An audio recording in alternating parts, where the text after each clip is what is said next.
check. Give me a second. Now everything's gonna be off. All right, that should have done it. Let me know, fellas, if you got me now. I had been leaving my mic on. So I'd been leaving my mic on for like overnight. And last night, I decided to shut that off. I'm like, hey, I'll be smart and shut this off, which is like my soundboard's over there. But of course, this is the only night I have ever turned it off. So of course I'm not gonna know that it was off. And so now I just talked to myself for 2 minutes silently. Well, let me catch you guys up, fellas. Thanks for being here. And really appreciate you letting me know that we had no sound. We are live. It is Tuesday night. Tuesday night is open mic night. So anyone and everyone is welcome to hop on and say hi if you want, or bring up a topic, or ask a question, or give me grief, or you don't have to. If we only go for 5 minutes, we only go for 5 minutes. We do have a clinic waiting from the online clinic, and tonight's is Scott Peach, the head football coach at Arlington High School in Arlington, Texas, and he's talking Tripp's passing game. He did a 3-video series 2 springs ago, which is on our online clinic, and top notch. I mean, as soon as you start hearing him, listening to him speak, you realize, okay, this guy, he's a top-notch coach out of Arlington, Texas, and the Colts, the Arlington Colts, I believe. He does a really good job, and his 3-video series is on the online clinic, which is fantastic. And tonight you'll get to see one of those. So if you enjoy it, check out the rest of his videos at clinic.chiefpigskin.com. That's our online clinic that we've worked extremely hard on, or very proud of. I hope that you guys will check it out if you haven't before. If you're seeing this video more than 24 hours after it airs, then that video is no longer at the end of this video. It is back on the online clinic, but you can always check it out at clinic.chiefpigskin.com. Let me throw in, first of all, let me go tweet out that we are live. So here we go. I'll just go click this share button. Share, Twitter, we are live. We hope that somebody will come by and say hi. Fellas that are already here, really appreciate you. You're more than welcome to jump on at any time, or shoot out questions, or tell me what's been on your mind over there in the chat, and we'll just run. I've been booking shoots like crazy. So I am full-fledged into booking my online or the 2021 schedule, as I'm calling it, the 2021 schedule. And to me, technically, that New Year schedule starts like November, December, but because I'm not playing football right now, I can start this a little bit early. So we got Coach Watkins coming down this weekend. Let me just flip this screen over and show you guys scenes. Nope, I want to go right here. Boom. Okay.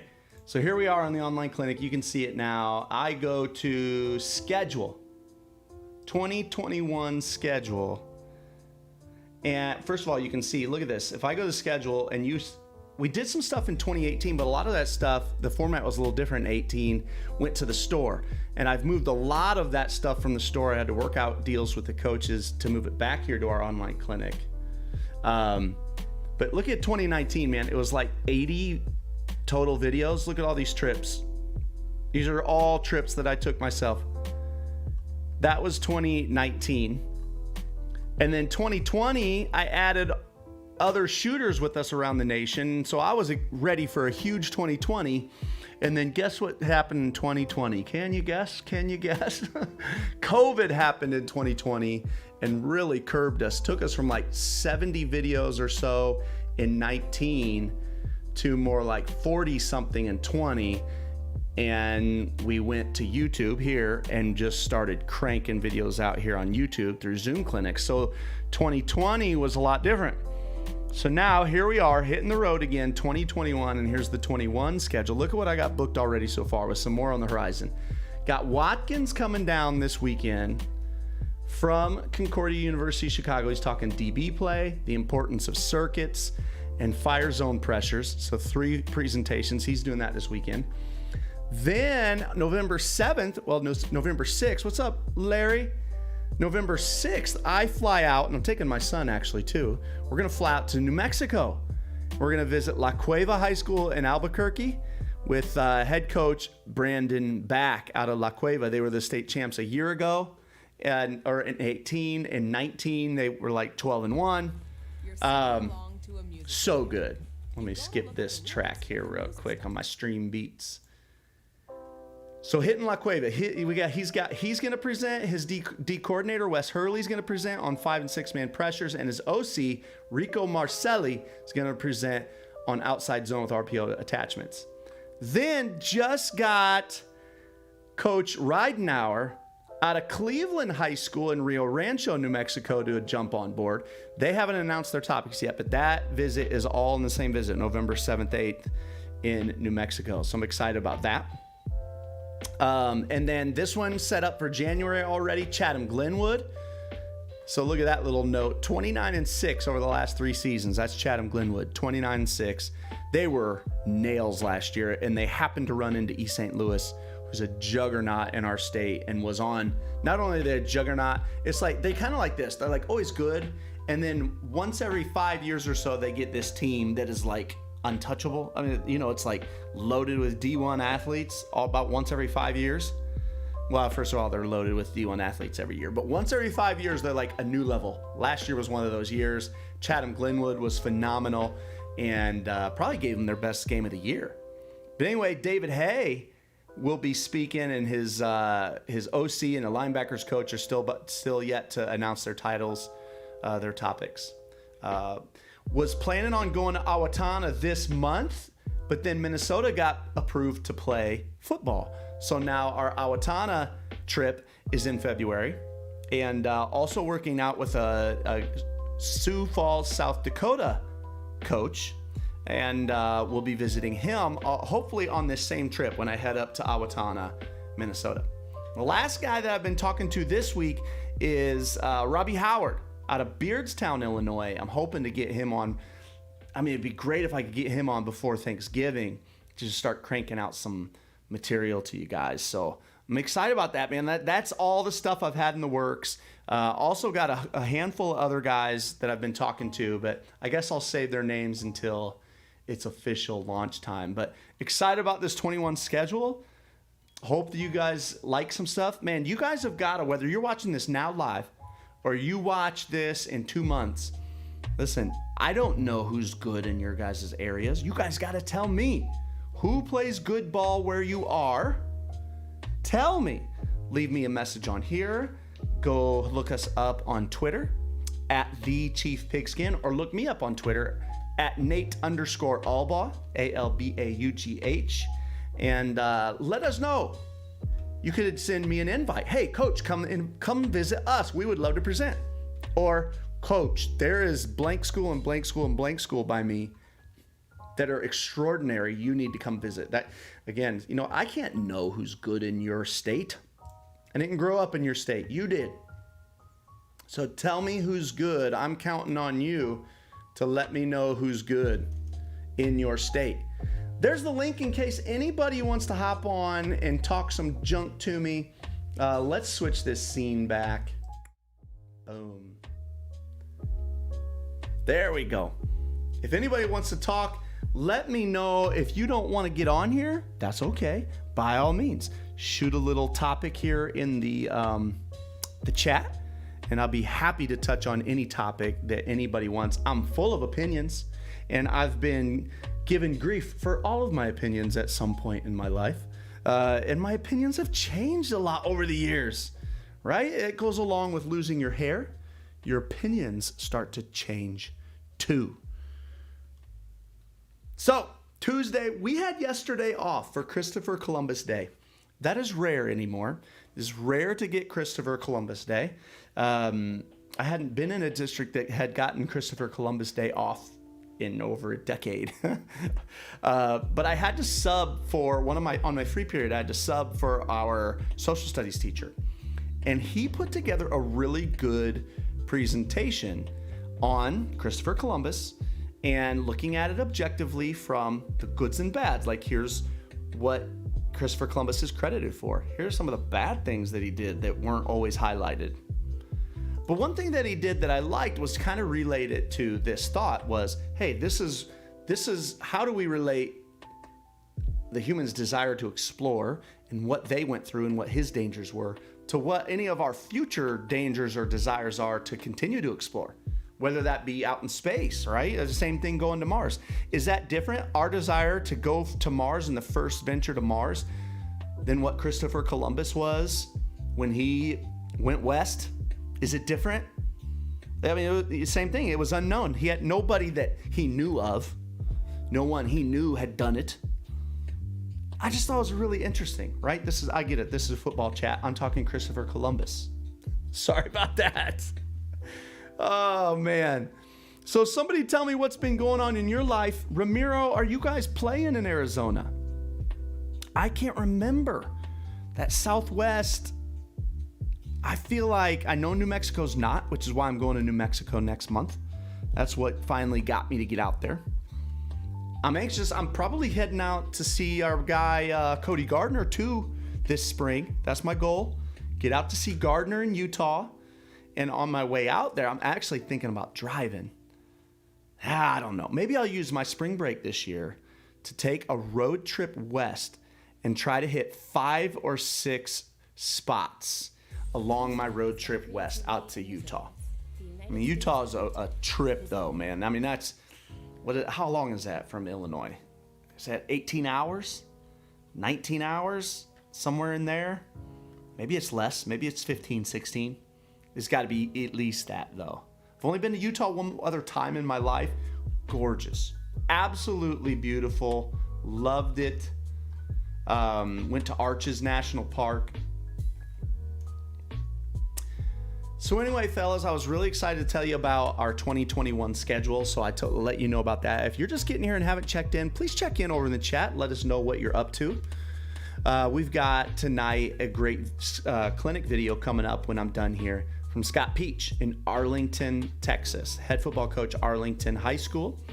And he's talking Tripp's passing game. A lot of good little wrinkles there, man. A lot. And you know what? Everyone right now, everyone across the nation is worrying about how to defend Trips.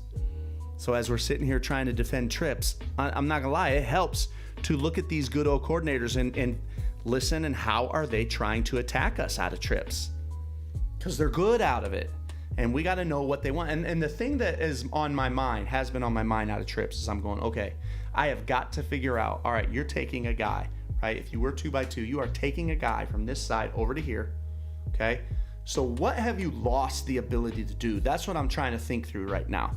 When you do this, what have you lost the ability to do? That's what I've got to come up with, because if you've lost the ability to do something, which surely you have, I'm not saying I have this answer yet, but what have you lost the ability to do?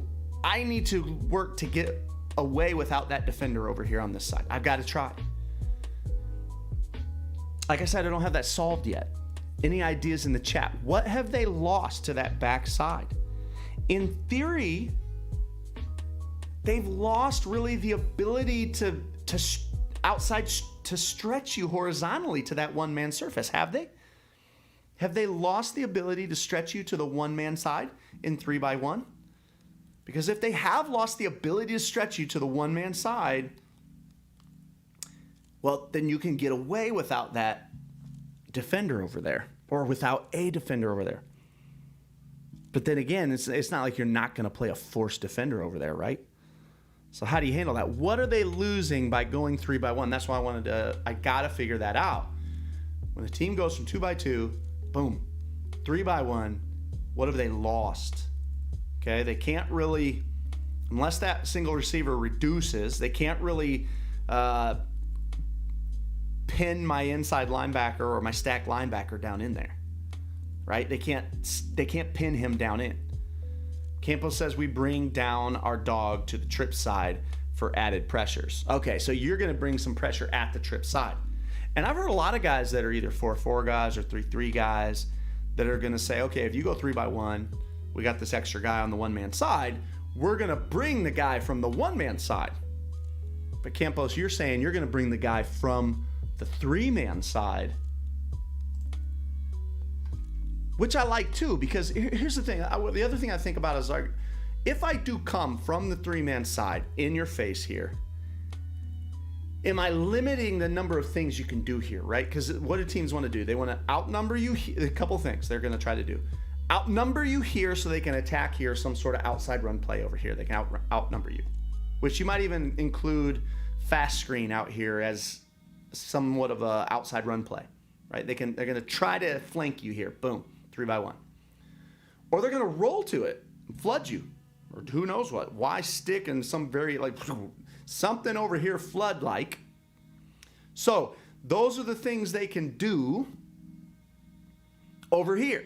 So if I bring pressure from over here and kind of lock them in, make it so they can't escape over here, am I limiting the number of things they can do? Right? William Papp in the house. Welcome, Coach Papp. Jason Eddings in the house out of California. Welcome, guys. Great to have you here. We just started talking 3-by-1 a little bit. I'm thinking through things. It is open mic night. If anybody wants to hop on and give their opinion here, we're talking 3-by-1 right now, but you could, of course, change the subject. But there's the link if anybody wants to hop on and talk 3-by-1. That happens to be what we're talking about now, but you are by all means free to change the subject at any point. So Campos says, yes, that muddies up that QB's vision. And it does. I'll tell you what, Campos, I like the idea of bringing pressure from the 3-man side more than I do from the 1-man side. Because again, I feel like if I come from the 1-man side, I'm just chasing you. Like, you're going to the 3-man side. The odds are. I'm just chasing you. Jerry Payne out of Charleston. Welcome, Jerry. We take out the Sam linebacker in a 3-4.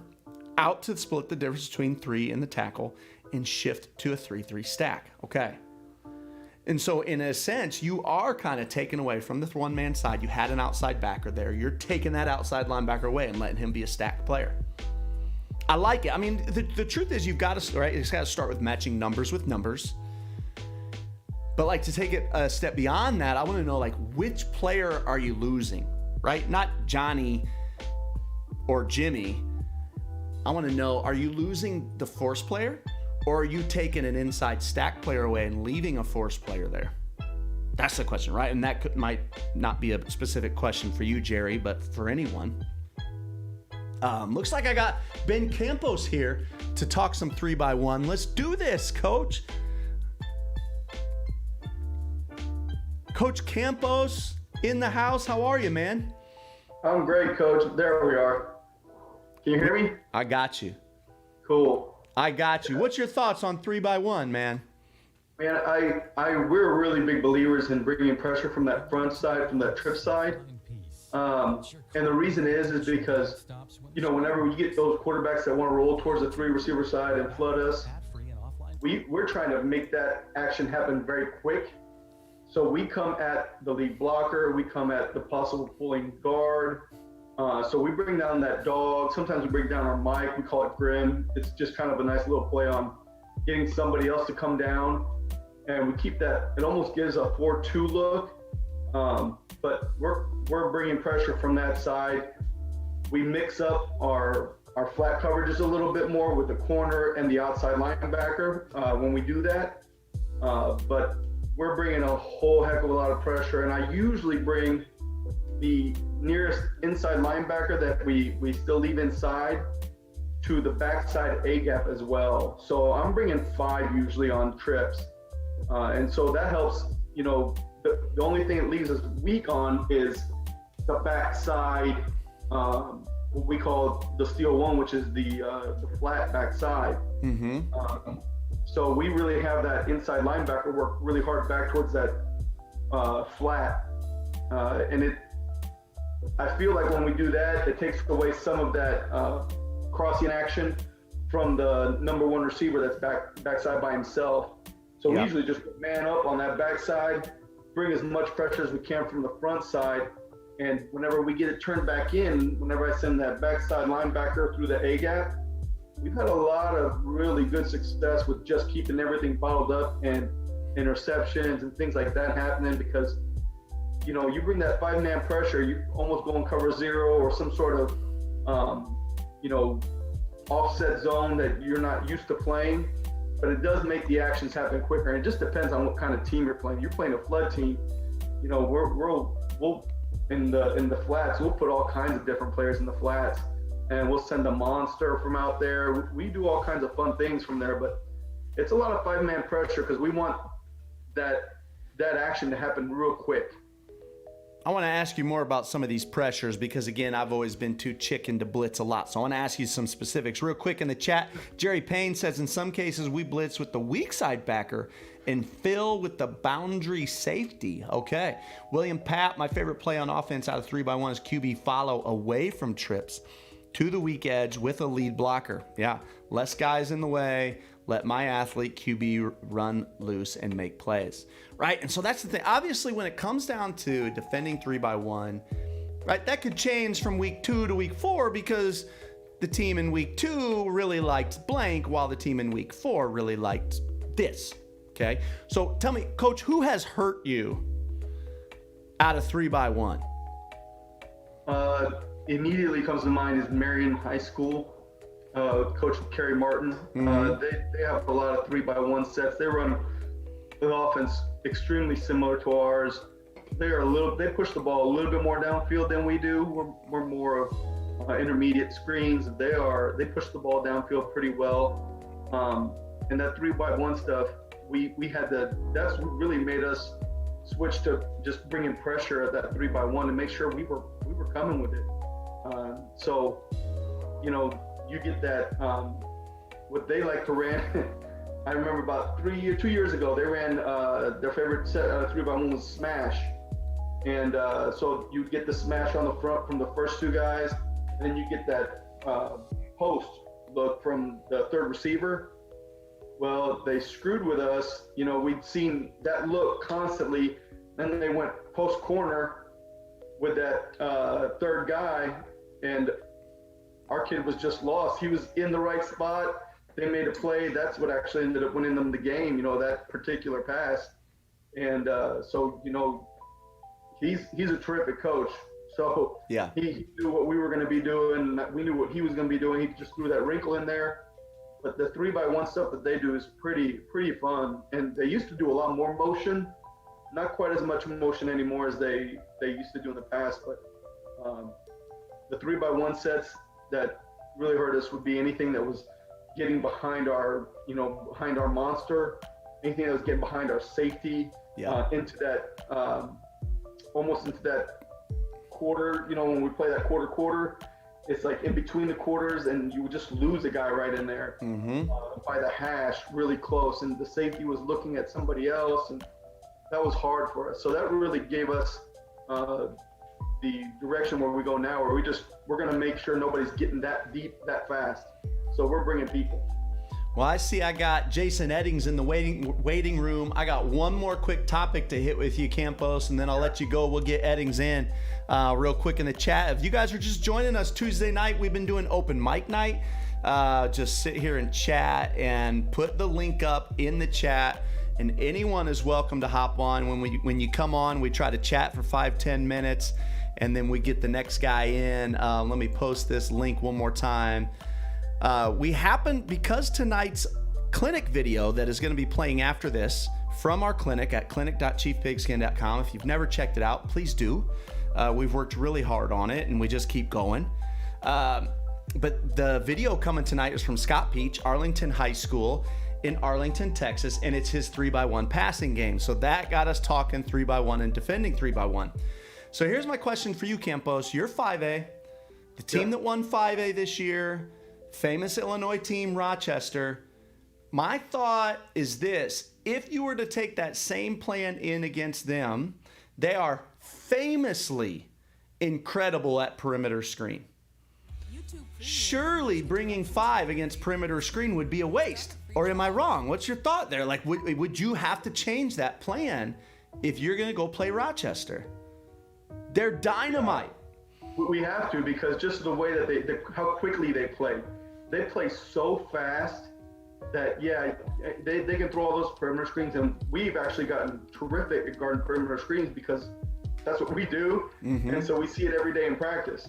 but with the speed that they have and the formations that they have and how quickly they're bringing personnel in, it would definitely have to change. I think we would probably do more of the 4-man pressure with getting people, that maybe that give them that same look where we have that dog down the line of scrimmage, playing a wide 5, but then getting him immediately in the flat, and bringing that backside dog still to the A gap to make sure we're still getting pressure and still getting any kind of push from our front side defensive end to get, not necessarily get upfield, but get flat, especially with that. And that's the one thing we've been really good at is recognizing that quick screen or recognizing those perimeter screens and getting flat immediately, Yeah. The back to, the nose guard and the back side defensive end will take care of the quarterback.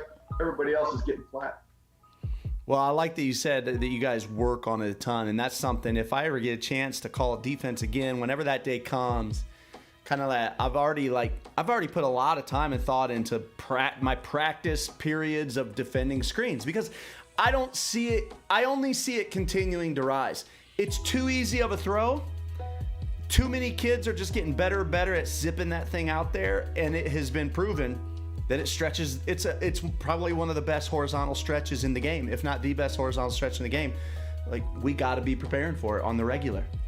I agree, and that's one of the things that we do every day in practice.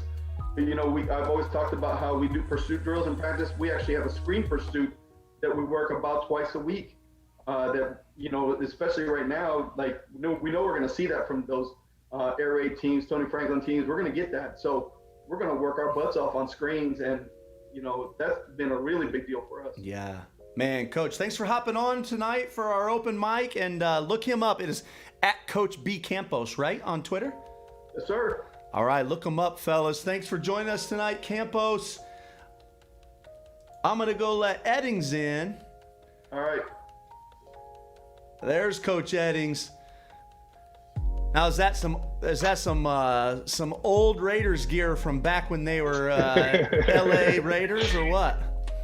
No, this is the biggest. I mean, oh no, not the LA. Dang, where were they? In Oakland, baby. The Oakland. Bay Area. Yeah.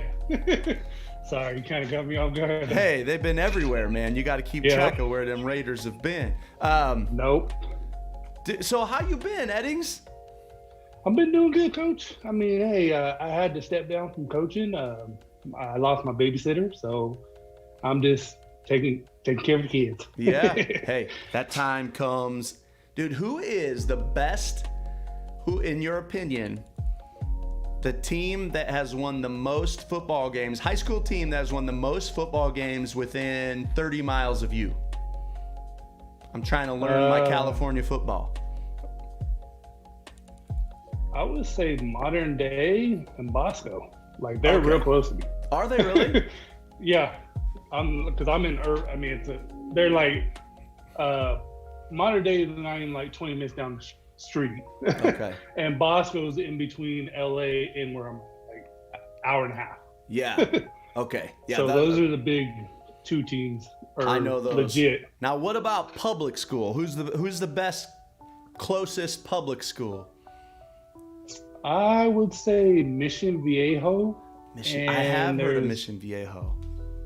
They're a juggernaut team. Like, they just nonstop have D1 talent. I mean, when we played them last year, like I said, last year's game was like, in the first quarter, it was 60-0. Oh, you guys had to play them last year. Yes. We're in the big boy league with juniors. And what's the name of your school? El Toro High School. El Toro High School. That's right, El Toro. Man, hey, good to see you. Coach Steve is in the chat. Well, we were talking 3x1. Are you good to keep talking 3x1, or did you want to change the subject, Eddings? I wanted to ask you a question. Let's hear it, man. Your first time coaches you bring on, you always say they don't have a opinion. Why is that? Because I came onto a staff where I had a head coach. He's like, hey, you got to earn your way and get your trust. Like, you can say, am I going to take it? Am I going to say, hey, whatever, I'm going to do what I want?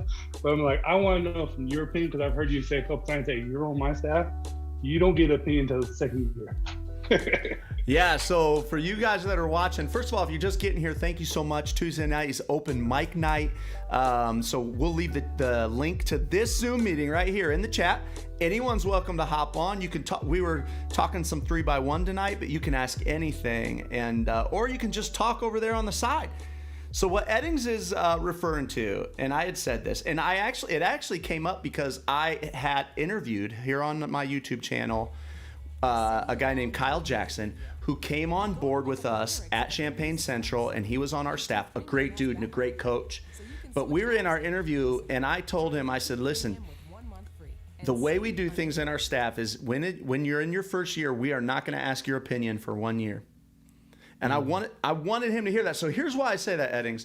One main reason why I say that is because when I'm in an interview with a guy that has experience, first of all, I want him to hear that, because I want him to come into this thinking, learn rather than teach.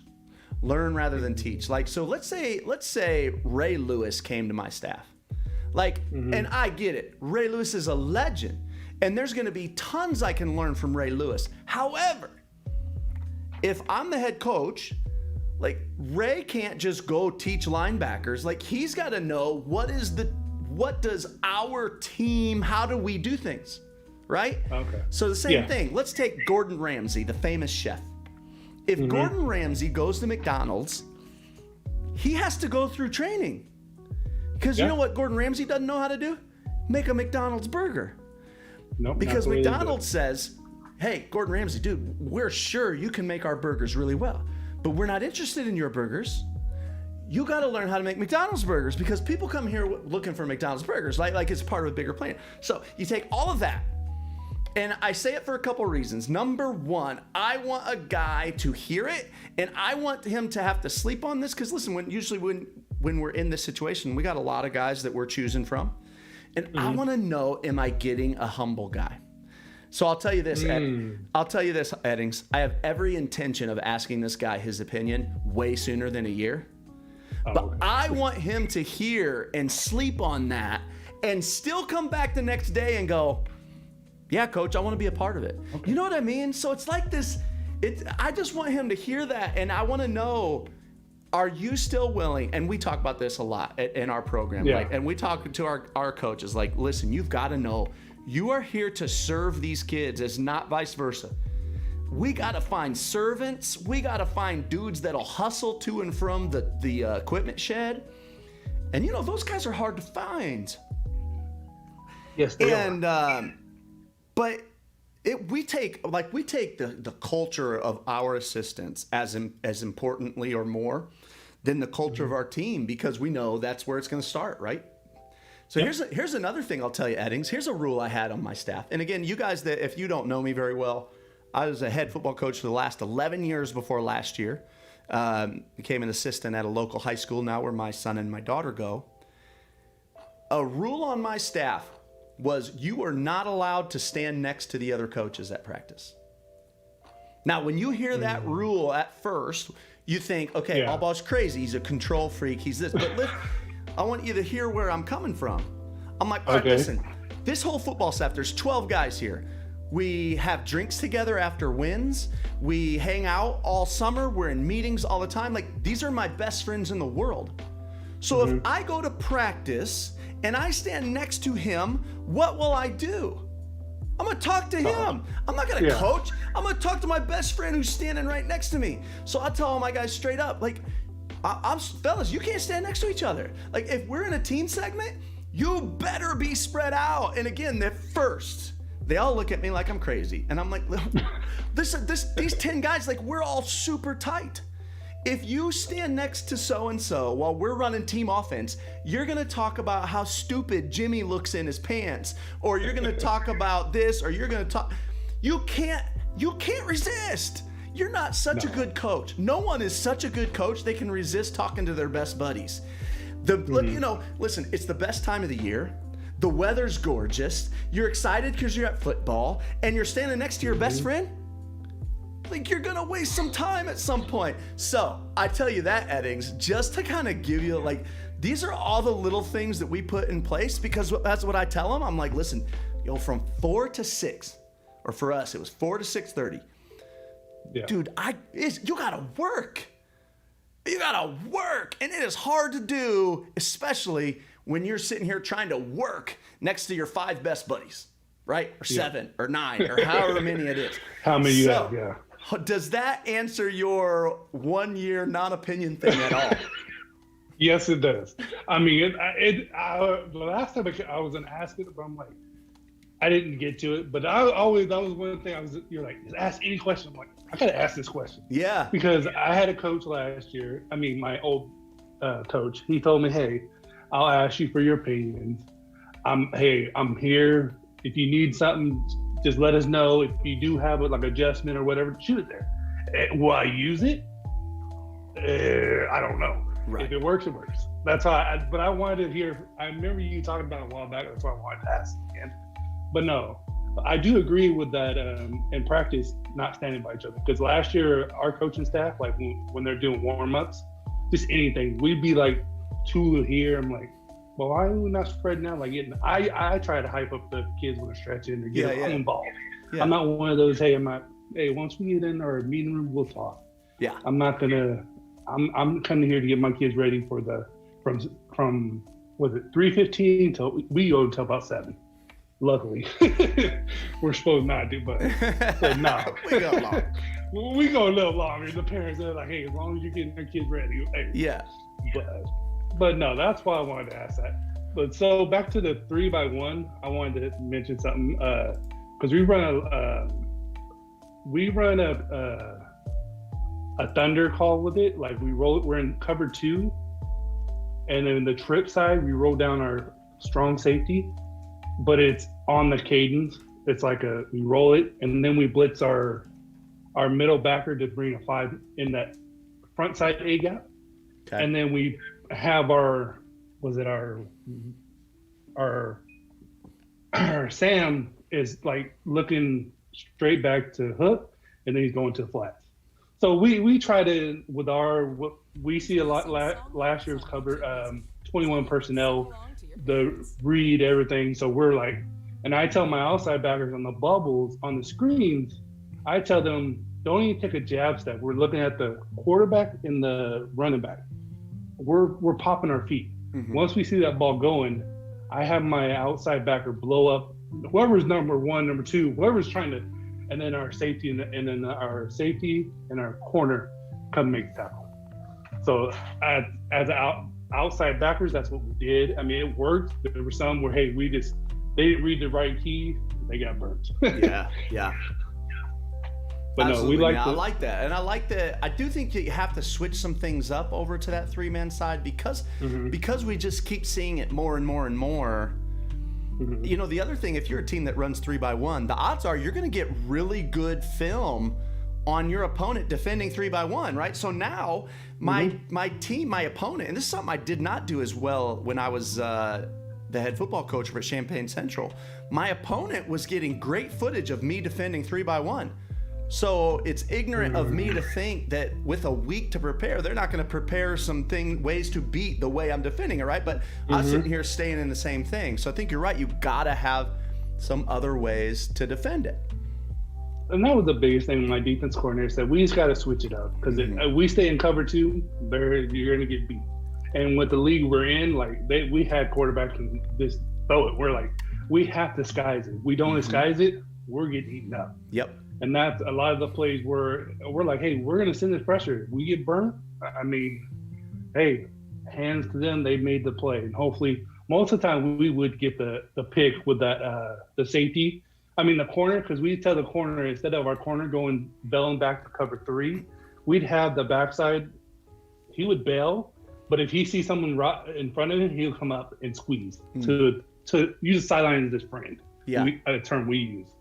So that was a lot of things we tried to do, but I mean, different. Like we're at a 3-4.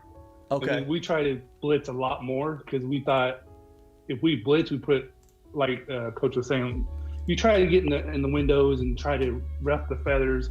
A lot of these quarterbacks we played, they're like, hey, we know how to get the blitz. Right.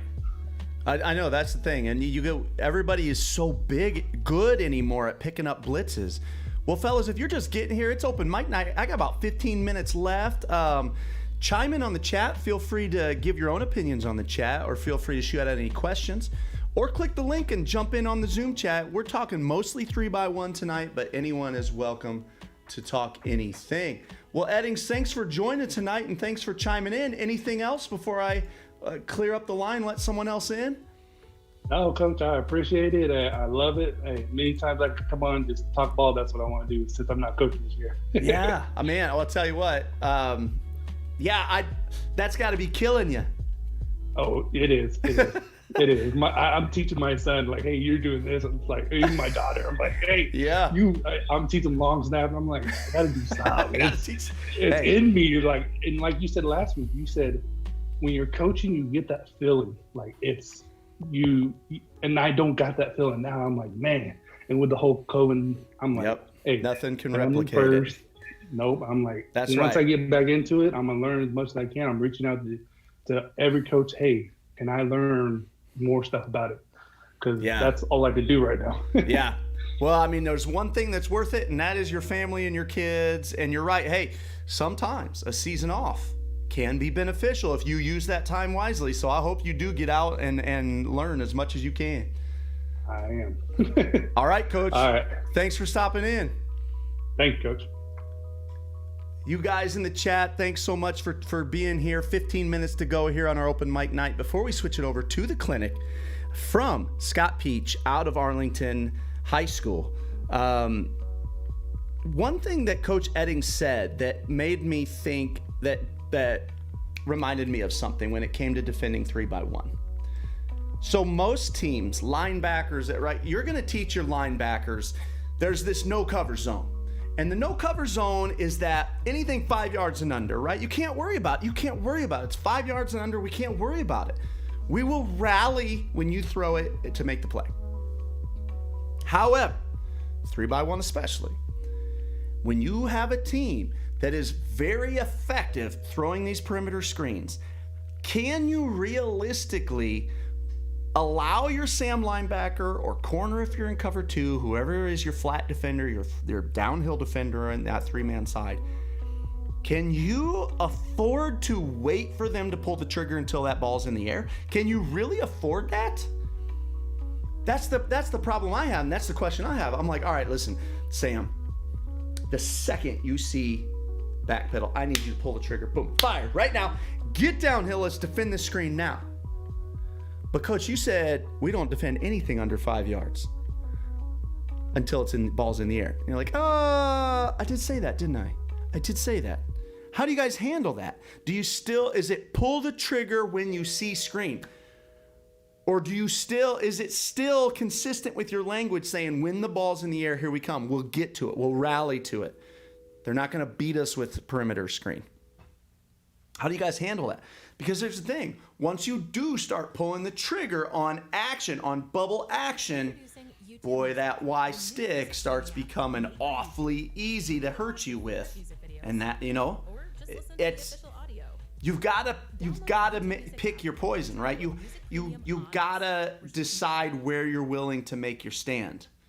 Am I willing to give you perimeter screen and we'll rally to it and we'll force you to do this repeatedly? Or am I going to take that away and force you to beat me with something else? Even if that something else is something like Y stick or that slant off the bubble. Coach Steve, on offense, I would run Y stick. Yeah. Or quick motion the back to the trips and run that bubble. So would you run bubble to the back? Campos says got to push everything back inside, cannot let it get to the sideline. So what's your thought on that, Campos? What about you, Jerry Payne? You still in the house? William Papp? Do you guys allow the Sam linebacker, Coach Steve, any other defensive guys in the house? Or, of course, if you're an offensive guy, you are more than welcome to have defensive opinions and thoughts, and you might have a lot of defensive experience. Do you let the outside linebacker trigger on bubble? The second the guy shows hands, can he trigger now, or is it sit at 5, we don't defend under 5-yard routes, we will trigger when this ball is released? Because you've got to make a decision. You're not going to defend drop back passing nearly as well Y stick, you can't defend it as well. Flood, you can't defend those things as well if you're going to pull the trigger. You can't, right? Am I wrong?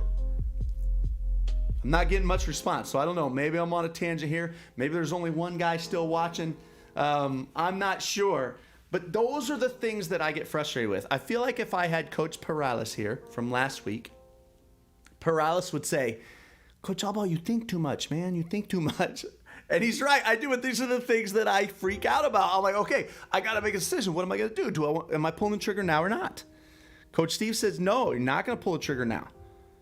Because you'll get beat on the, you will, you're right. You will get beat on Y stick. And Y stick, man, what's easier? What's easier, perimeter screen or Y stick? They're both so easy. Campos says, we let the corner push it to the inside and we rally to it. So you don't trigger on action. It's got to be thrown. Now, when they are really, truly going to throw perimeter screen, it will be fast. I mean, that kid will, all right, now you teach trigger on this. Right, when those hands come apart, that's when we trigger. We want to trigger on that, like that would be considered quick game, right? And we rep that all the time. Defending quick game. The second those hands come apart, especially if you're a zone team and you have zone eyes, the second those hands come apart, right, then you've got to be able to trigger and go. Surely. All right, well, we're coming up on our last couple minutes. Let's see what the guys have to say. Coach Steve, let them throw that vertical. High school QBs have a hard time with that usually. You're right, they do. The problem is if they do complete it, that hurts. Campos says the ball has to come out, which I like. Now, see, when I was at Champaign Central, round one of the playoffs, we drew Jacksonville. And Jacksonville, at the time, was no huddle, a lot of 2x2, actually. Some empty, a little bit of 3x1, but they had a phenomenal receiver that they loved perimeter screen to, and he was good. And they tore us up, man. They scored a lot of points. Now, we ended up beating them, but we had a hard time stopping them, especially in the first half. Because they were so good on the perimeter, our inside stacks kept getting wider and wider, and then sure enough, they're gashing us inside because we're overplaying the perimeter screen. Again, though, it's that same thing. Like you still have to pick your poison. But here's my second thought to that, though. As easy as perimeter screen is, it's not as easy as handing the ball off on inside zone. It's not that easy, right? It's like a step below in easiness to that. So I need to defend inside zone first, then perimeter screen, surely. Coach Steve, or I would run key screen with number 2 wide receiver. Coach Steve, if that inside backer wants to trigger. Right. Wait, hold up now. I want to make sure I don't get my terms twisted. What do you mean by key screen? Tell me what you mean by key screen. I want to make sure I don't assume the wrong thing. Well, fellas, we got about 10 minutes to go. Want to thank everybody for hopping on tonight. We have got a clinic coming up after this from Coach Scott Peach out of Arlington, Texas. Head football coach at Arlington High School, Texas, and he did a 3-video series, which is over on the online clinic at clinic.chiefpigskin.com. Earlier tonight, I showed off our 2021 schedule as it comes together, and I've been working like crazy on that, man. If you want a visit, hey, send us an invite. Also, we really want to hear from you guys that are from out of state. Listen, I'm an Illinois guy. I know Illinois high school football awfully well. But I don't know other states. I need you guys' help from other states.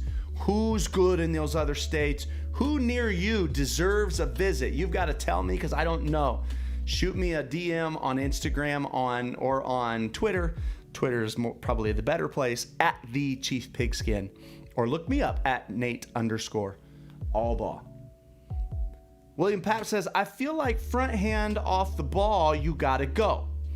Not many QBs at high school level can pump fake with one hand or have the arm for the deep verticals. No, you're right, Coach Papp. Of course, it all depends on where your dudes are. And let's face it, right? this is not a huge difference from this, but it is a second. Is that a second? It might be a second difference. You got to decide what you're comfortable with. Coach Steve, instead of throwing the bubble to the inside wide receiver in trips, throw it to the number 2 instead. Okay, so instead of the number 3 receiver to the 2 receiver, yeah. Or just run power read, right? And power read at a 3 by side is tough too, because you've got that perimeter blocking. That's why I like Coach Peach's 3x1 video, his passing attack video, so much, is because, first of all, they're really good out of it. They love their 3x1 attack. I continue to see more and more 3x1 year after year. And I've got to know how the offensive coordinator is wanting to attack, because I'm going to see it like crazy. You might say, well, Coach Alba, don't you want to know how to attack out of 3x1? Okay, yes, I want to know that too. But I just know that if I ever were to call offensive plays again, the odds of me running 10 personnel are very low. They're low. I don't know what else to say. It's a low odds to run 10 personnel. That's all I could tell you. At Glenbard East, we only ran 2x2 and 3x1. That was it. Yeah, see, now I could never get myself to do that, but I see a ton of that throughout the year. A ton.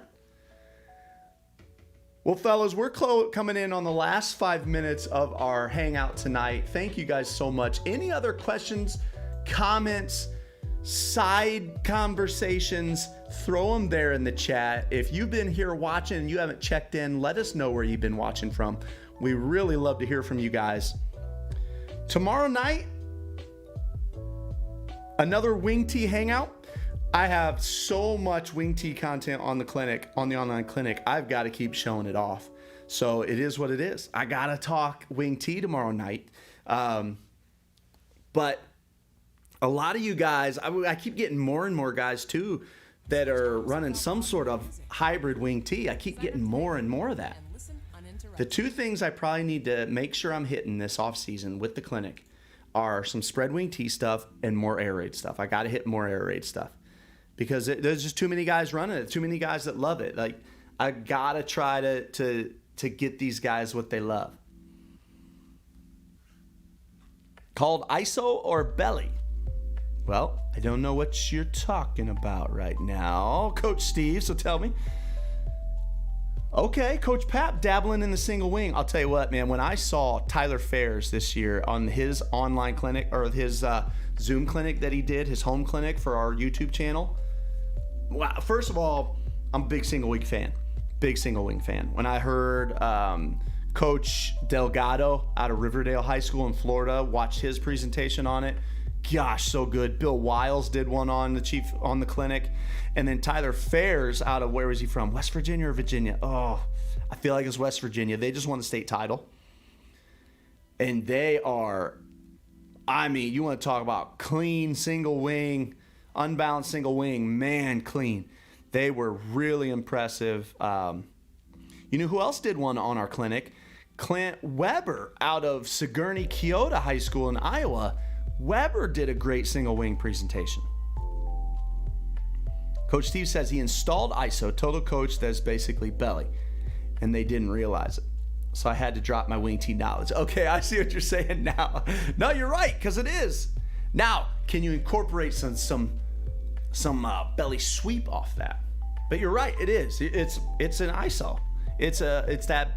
What Wing T's belly is, that weak side ISO. You're sitting there with half T backs when you got a quarterback in the gun. Sitting there with half T backs, take the snap, follow your lead blocker, right?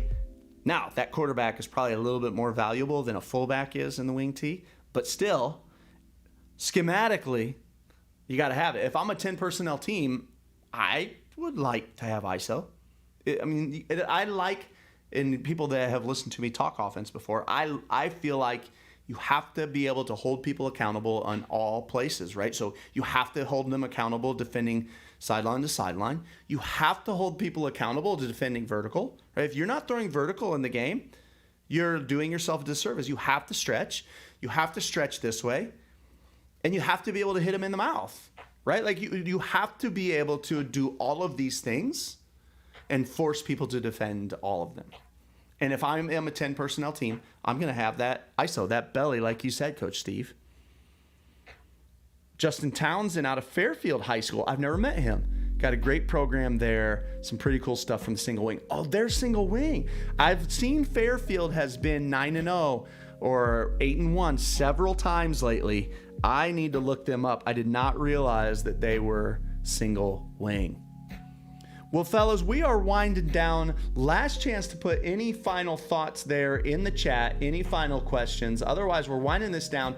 As I switch this over to our clinic tonight from Scott Peach, you will see, or the sound will go out, and that sound will be out for about 30 seconds. And just for our intro, got to do that for the, whatever it's called, purposes, copyright purposes of our intro music. So, fellas, thank you so much for joining tonight. Loved having you. Tomorrow night will be a Wing T hangout. Thursday night hangout still a little bit up in the air. I've got some ideas, but if you have what you want Thursday night's hangout to be, or you've looked on clinic.chiefpigskin.com before and you are not a member, but you have your eye on a video you really wanted to see, look us up on Twitter, shoot me a message at the Chief Pigskin, and we'll show you that video. I want you to be able to see it. Tell you what, we got a great thing going on over there, and it just keeps growing. Super excited about it. Really excited about it.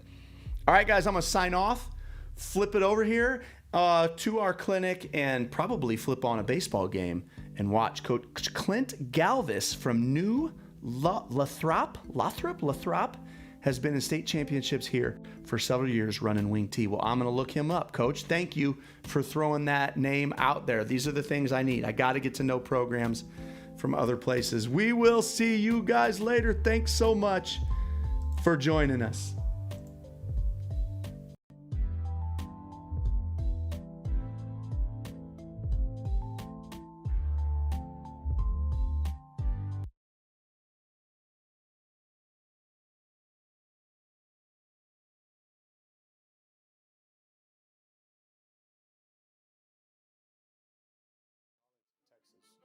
I've been very, very blessed to be the head football coach here for the past 16 years. We've had a lot of great years, a lot of great runs. It's my opportunity today to talk to you about offensive football. I'd like to start with kind of a background of me. My grandfather was a Hall of Fame basketball coach in the state of Oklahoma. He kind of set the tone for our family of being coaches. After that, my father has been a head football coach and athletic coordinator at Arlington Lamar High School in town for 40 years. He also was a Hall of Fame coach for many, many years in this great state of Texas. My brother is a coach. He's a safeties coach in Waco Midway. My wife is an assistant athletic director, but she was also a head soccer coach at the high school level for 11 years. And so it just kind of runs in our blood. I grew up on the sidelines of my dad's football games, starting when I was 3 years old, and it's really kind of all I've ever known. In saying that, here at Arlington High School, we have had a lot of success. Most recently, we've been 21-4 in the past 2 seasons at the 6A level. We were 11-1 this year. We were 10-0 district champions, and then went 2 rounds deep in the playoffs. The year before, went 3 rounds deep in the Texas 6A playoffs. In saying that, a lot of credit goes to my offense coordinator, Philip Nelson, who's been with me for all 16 years that I've been here. In saying that, he's as good an offensive line coach as there is in the state of Texas and does a great job with our offense as well.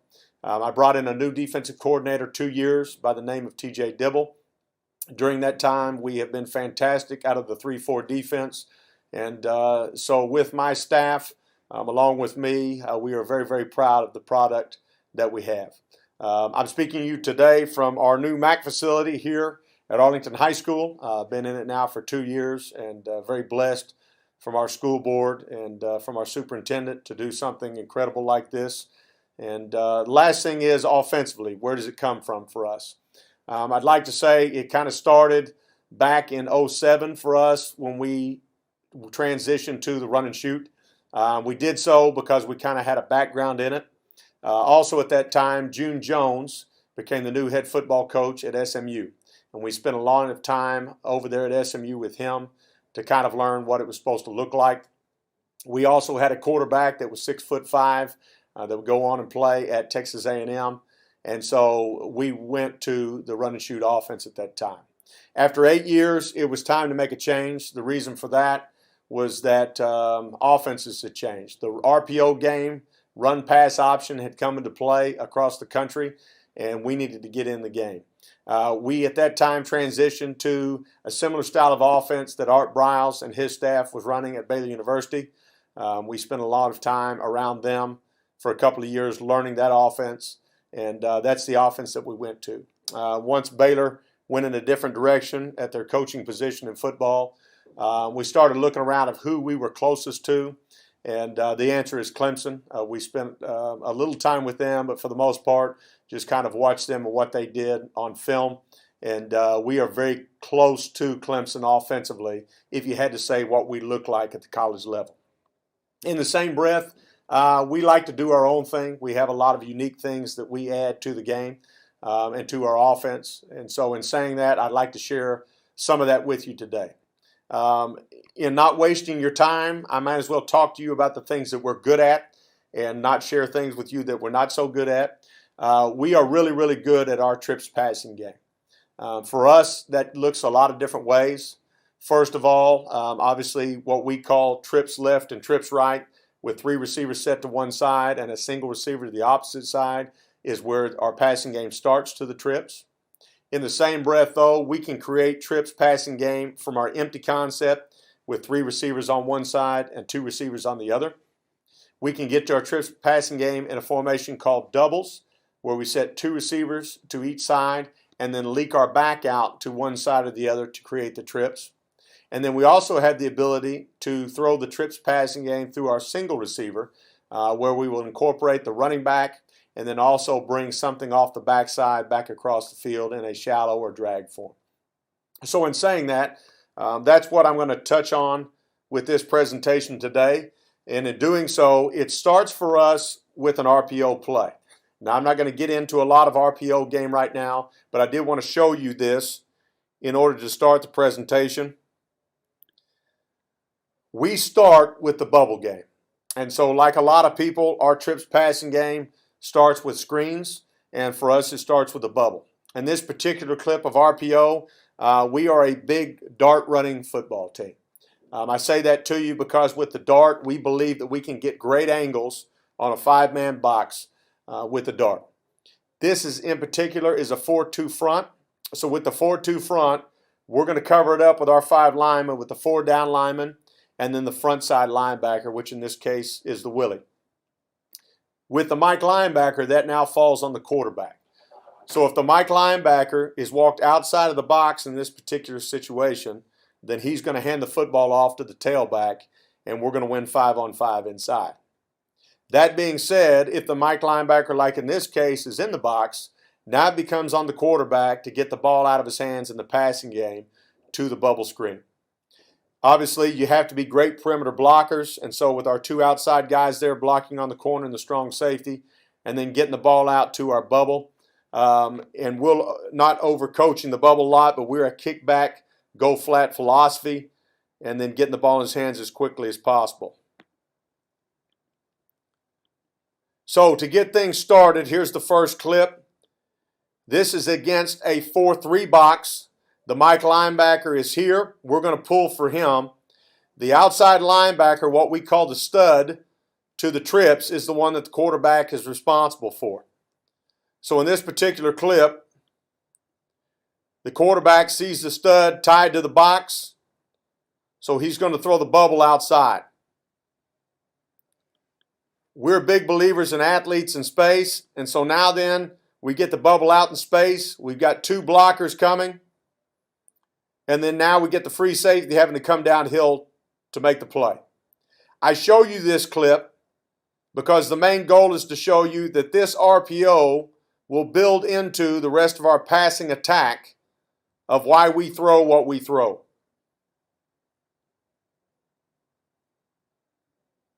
And again now, making the free safety come downhill creates passing game back to our trips. So the first pass I'm going to show you in our trips passing game that works off of the RPO that you just saw with the bubble game is what we call TCU Frog. At the end of the day, we have a way to make a call to our left, make a call to our right in the passing game. This call right now is going back to our left. In doing so, it starts outside with our post route. On our post route, we learned about 5 years ago how to adjust it. We used to run it to the middle of the field, and we've changed that now. We do that because we now keep it skinny, and we do so that that backside safety or middle free safety can't get to the play. In doing so also, it allows us to use our speed and get vertical. So the rule for our post route is to go step on the toes of the corner, and then after that, get inside and get vertical. The only time that we would ever take an outside release is if we got press and just knew that we could not get inside on the post. Otherwise, we want to get inside of our corner